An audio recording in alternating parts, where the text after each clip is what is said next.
Welcome to Mobility Matters, the biweekly live stream show covering transportation topics of interest presented by the Citizens Independent Transportation Trust. And if you didn't know, that is the organization overseeing the use of the half-penny sales tax in Miami-Dade County.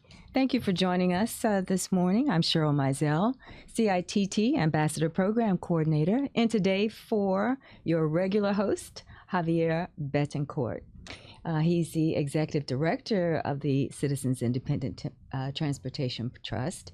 And I come in, when he can't, to keep you informed about volunteering for the CITT ambassadors who ride transit, which is a little similar to the Secret Shoppers program that you might be familiar with. And they use a mobile app to get feedback. And then they provide that feedback to us, and in exchange, they get rewards, all to help us improve the transit services here in Miami-Dade County. And by the way, if you are a frequent transit rider, then stay close, because in a couple of minutes or so, we'll talk a little bit more about how you can get started earning rewards, such as transit passes and credits for Uber and Lyft, car sharing, and bike sharing. Okay, but right now I'd like to take a minute to introduce you to our featured guest of Mobility Matters. And in a few minutes, he'll be able to tell you a little bit more about himself. Now, this young man is a transit activist. He's the founder and former president of a transit advocacy group, the Miami Riders Alliance. Welcome to Mobility Matters, Kevin Amézaga. Did I get it right? Very close. I'll keep practicing. Welcome. Thank you so much for being with us today. Thank you. It's a pleasure to be here. And I'm looking forward to hearing more about the Riders Alliance and some of the concerns and the accomplishments that have taken place over the existence of the organization. So again, thank you. Kevin, right before we get started, I just want to take that minute and reach out to our viewing audience to let them know that they can visit our website and how to apply to become a CITT Trust member or a CITT ambassador. And that's very simple. Just go to miamidade.gov/CITT. And you'll also see a crawler across your screen if you didn't get a chance to write that down, so that you can go there during the show whenever you get ready to check it out.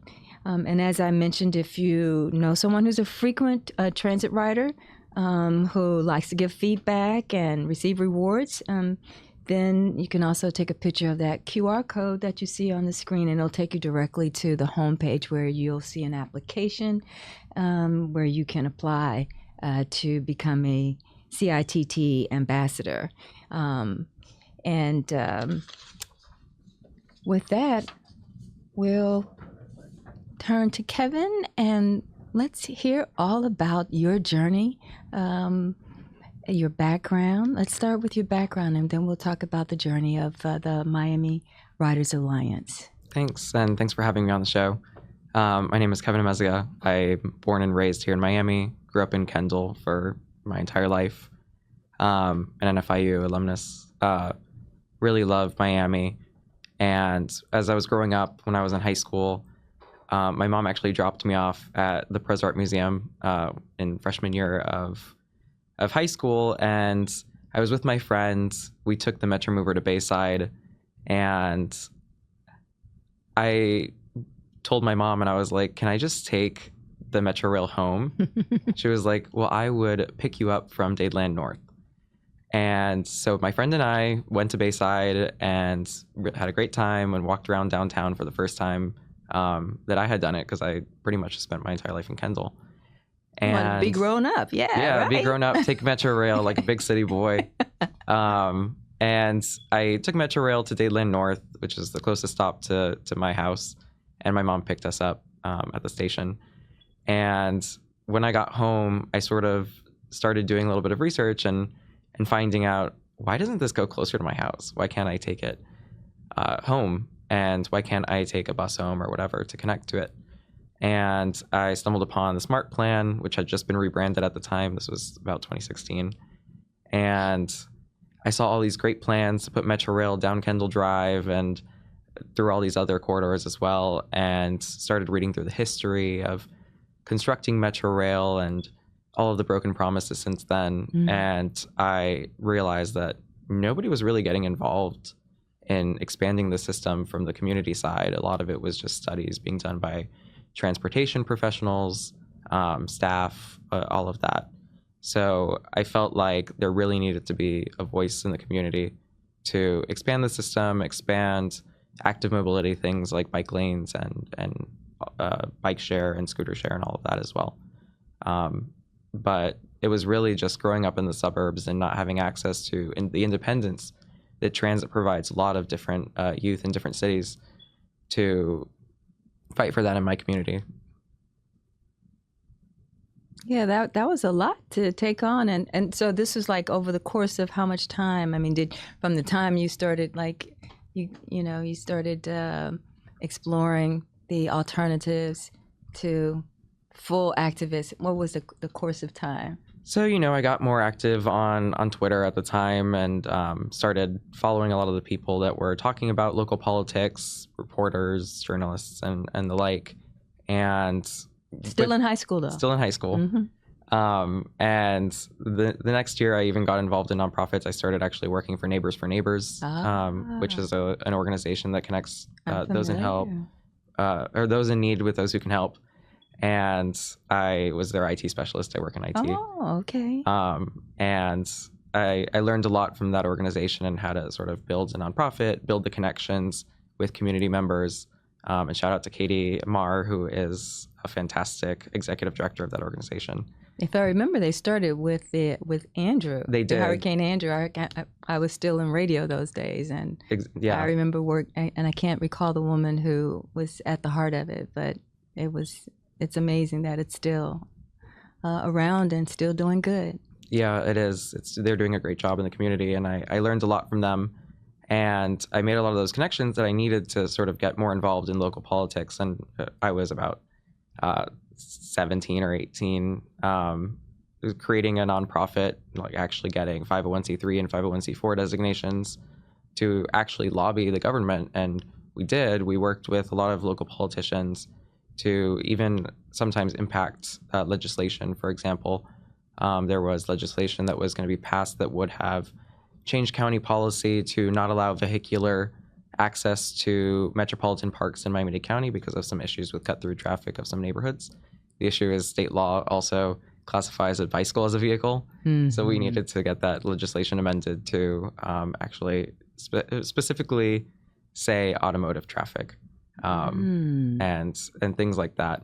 But the organization, when I was the president of it, dealt with a lot of active mobility issues as well. We fought for pedestrianized Ocean Drive during the pandemic, the scooter program in the city of Miami, which actually funded protected bike lanes in downtown Miami, which are still around, still in use, and apparently being upgraded, as I've been told by DTPW this week. And Slow Streets programs in South Beach as well. Say more about what that is. So the Slow Streets program in South Beach was a program that the city of Miami Beach started during the pandemic to make it more friendly for Miami Beach residents to bike, skateboard, play in the streets. Even they used physical separators and barriers so that drivers would have to slow down. Slow. Yeah. We're all in a rush, but safety is also important. And I actually toured them with the CITT a couple years ago now. I see. And it was a great program. Unfortunately, it's no longer active, but it really did help to slow down drivers. They paid more attention to stop signs, paid more attention to people bicycling in the street, and it connected a lot of important corridors like the Washington Avenue bike lanes that used to exist when I first moved to South Beach. And it was a great program. I really enjoyed it. I rode my bike everywhere and walked. And so how often do you use public transportation now?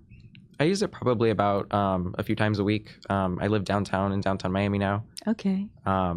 There's a Metro Mover station under my building, so it's very convenient for me. I say. And when I stay downtown, there's really no reason to drive. Looking for parking is going to take more time than just walking or taking the Metro Mover. It gets a little tricky when I have to get out of downtown, and sometimes I do have to drive to work. I don't feel safe biking. Transit isn't that reliable. I work in Midtown. Mm-hmm. And so sometimes I have to drive. But when I go to the airport, I'm a frequent flyer out of MIA. When I go to the airport, I try to take Metro Rail as much as I can. Can't take it on weekends or late nights because it's single tracking and the headways are unreliable. The on-time performance is about 50%. But I love using public transportation. Whenever I go to other cities, I always take public transportation, rarely ever get an Uber. And I think public transportation and an active transportation like bike share and all of those programs, they're really freedom. Freedom from paying for parking, freedom from car expenses. I'm sure we're all, really experiencing that pull on our wallets with the car insurance rates going up significantly over the past few years.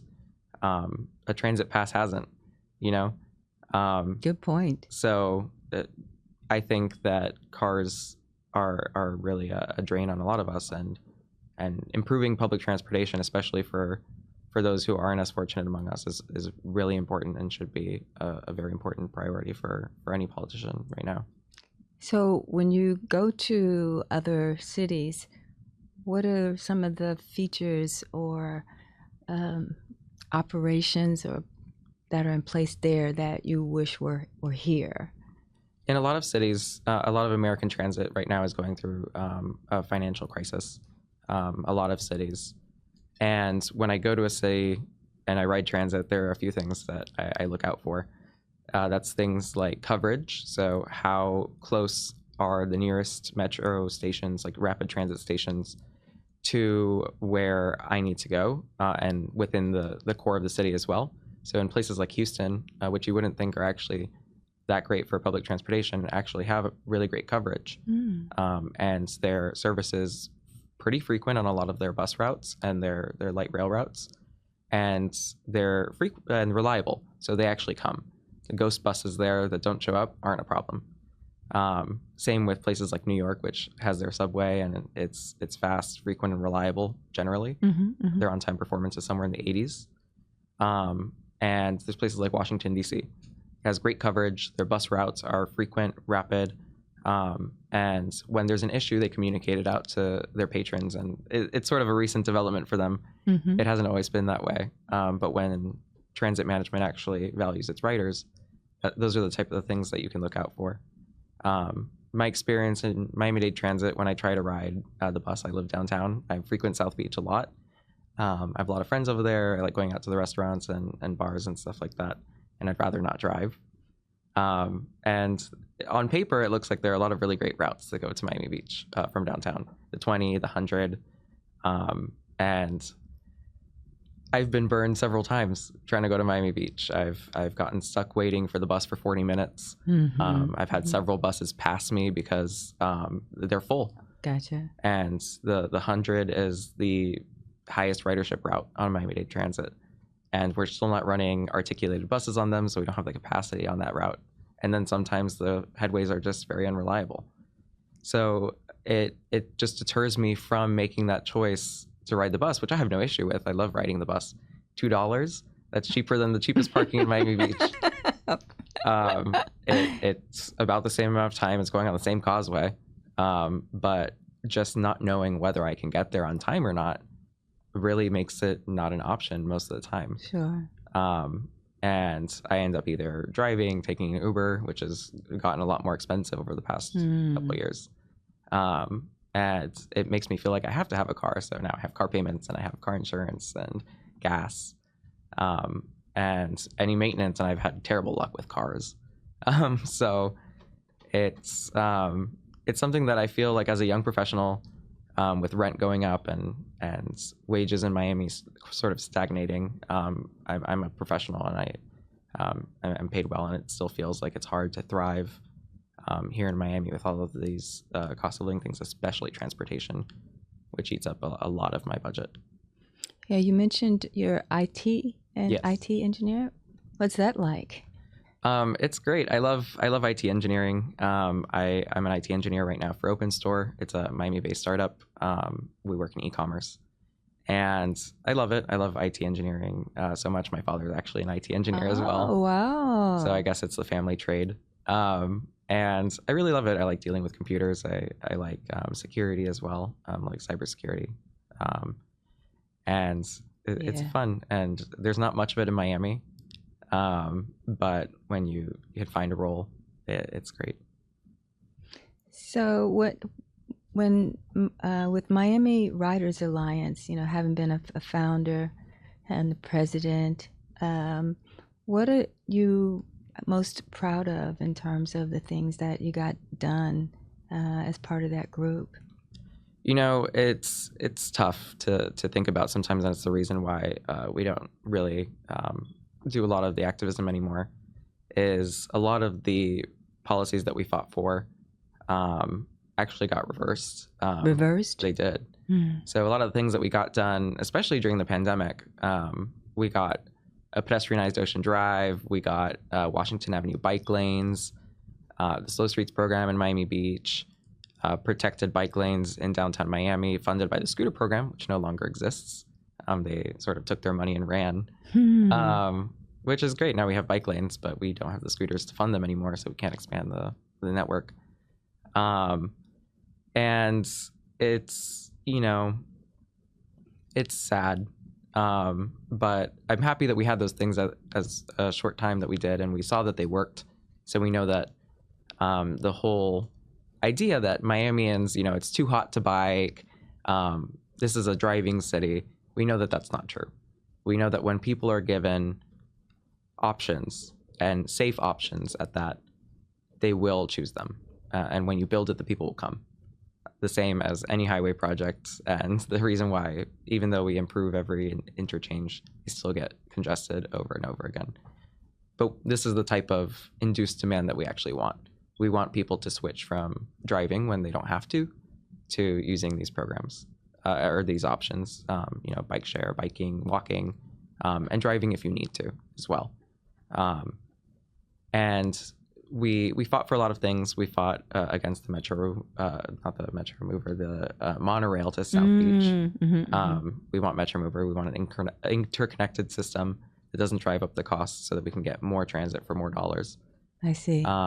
And a few things like the policy there. And we talked a lot with commissioners about a bunch of different policies that it's hard to remember now. But sort of those programs are what I worked on the most. Well, I think you planted a lot of seeds. So even though things may have gotten reversed or, they didn't progress the way you wanted to, sometimes those seeds are more important than, the actual tangible things, because they plow the ground for others to do something maybe even bigger, or something that's more lasting, or that's more impactful than what you were able to accomplish, having to first get people's attention. Yeah. It's really hard when you first break the ground. That's the hardest part. But after you've plowed the ground, it makes it a little easier for somebody else to come along and do something else with it. So yeah, I agree. Even if we see it as a test, now we know, and we see it just as a policy choice, and we don't see it as any sort of natural force. So if you just started watching, this is Mobility Matters, presented by the Citizens Independent Transportation Trust, streaming from Community News Network.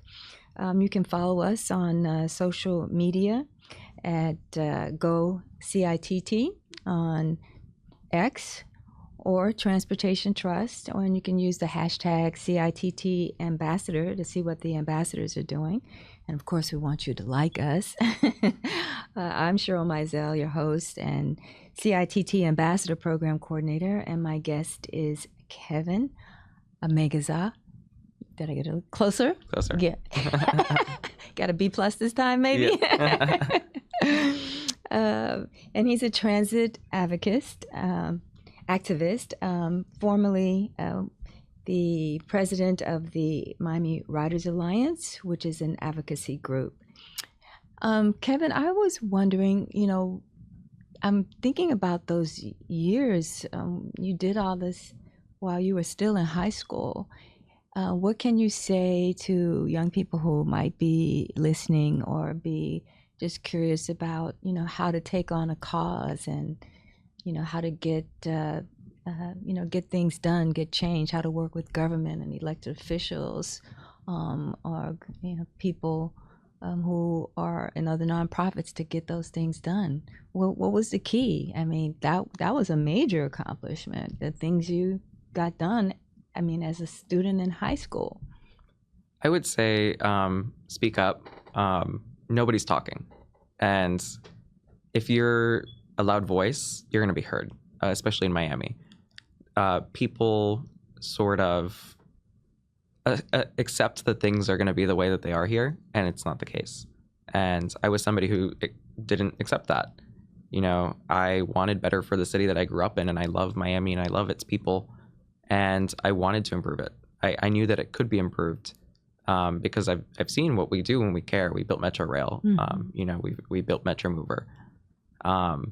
And if you're a young person that wants to get involved, look up who your commissioner is. Mm-hmm. Look up what transit advocacy groups there are right now. Transit Alliance is doing work in the space as well.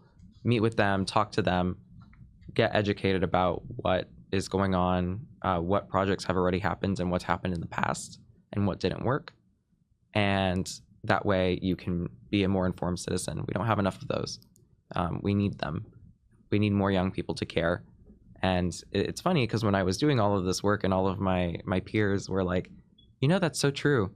They're like, we don't want to have to drive. And the data shows that actually that young people are getting licenses and getting cars at a much lower rate than any other generation. We can't afford it, number one. But we don't want it. We value walkability and we value the freedom that transit provides, you don't without having to think about your car. Not to mention the good health that comes from all the walking. Exactly. Walking and all of that. It's the reason why other countries have better health outcomes a lot of the time. So for young people, for people in other sectors that want to get involved, I am not a professional activist. I never got paid for my work for the Miami Riders Alliance. I really relied on my income from my job to do it. And so you were working full time and doing all that, doing activism. Wow, you were really busy. Yeah. I don't know how I did it now when I look back. One of those things where when you're really passionate about something, true, you find a way. Absolutely. And for young people who are looking to get involved, who want a better community, you just have to get out there and do it. And you have to write to your commissioners, develop that relationship with them. Most people on the commission know who I am, and I can reach out to them and get some answers when I need them, as well as the CITT, which has been a great resource as well. It's a lot of great people, especially their staff, that really want to improve transportation, see that the half penny is used wisely, and to improve our community for all who have been here, all for those who are coming and who have come before. Miami really is a city for everybody, and we want to make sure that it can continue to be. I love this city. It's so beautiful to live here. We don't take as much advantage of it as we really should. People travel from everywhere to get here, and we don't really get out and take it as much advantage as we could. But certainly, improving the transportation system could connect a lot of areas that are kind of hard to get to, that are beautiful but hard to get to. So yeah. So tell us what's next for you. So I continuing my career. I love working in IT. I'm actually following a job to Washington D.C. Ah, my So second home. very Good excited. for you. Thank you. And I'm excited because it is a place where you don't really need a car. I'm actually selling my car tomorrow. Wow. Getting rid of that burden, and it actually frees up a lot of money to do a lot of different things that I've wanted to do, health, like fitness and things like that I previously couldn't afford, and travel and getting to see the world. It's amazing what you can do when you're not weighed down by a car. My car payment is probably 3 times what a WMATA unlimited pass is for the month.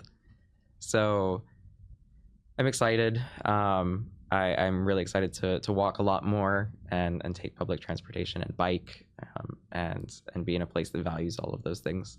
But of course, I'm gonna miss Miami, and Miami is a gorgeous city, and it's my home, and my family's here, and it has a lot of great bones to build things. And I know that there are a lot of people who are joining the trust and joining the commission, and a lot of young people who see it that way as well. Young people travel a lot more, Mm-hmm. and they see other cities and they see what works, and they want it here. And I think that when those people actually get up and vote and start being loud about it, it'll come, just like it did in the 80s and the 70s when we built Metro Rail. Excellent. Well, we wish you much success as you embark on my second favorite city.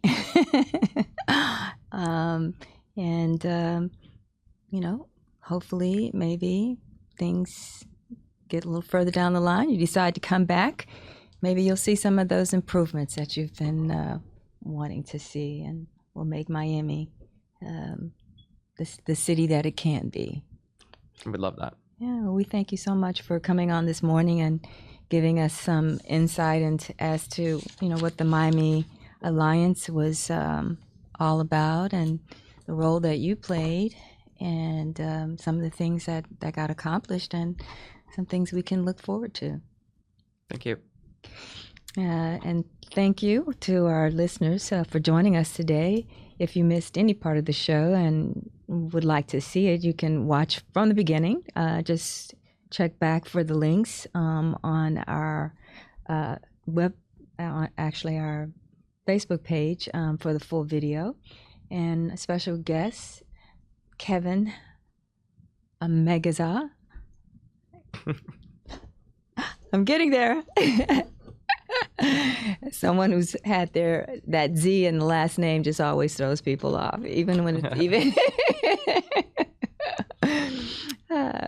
Well, Kevin is a transit activist with the advocacy group Miami Riders Alliance. And if you remember, just remember to visit us on the CITT website, which is miamidade.gov/CITT. I'm Cheryl Mizell, and Javier Betancourt will be here in 2 weeks. You can join him then. But until then, just keep moving forward.